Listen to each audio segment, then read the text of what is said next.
This is a little something I like to call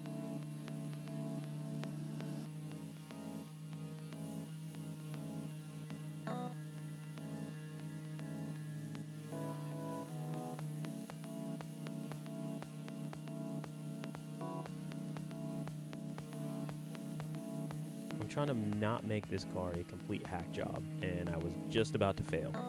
But I stepped away from the car for a couple days, came back, determined to do it right, to the best of my abilities. This may be my first time ever doing bodywork, but it's not an excuse to do a shit job. So you gotta sand it all off and just start over.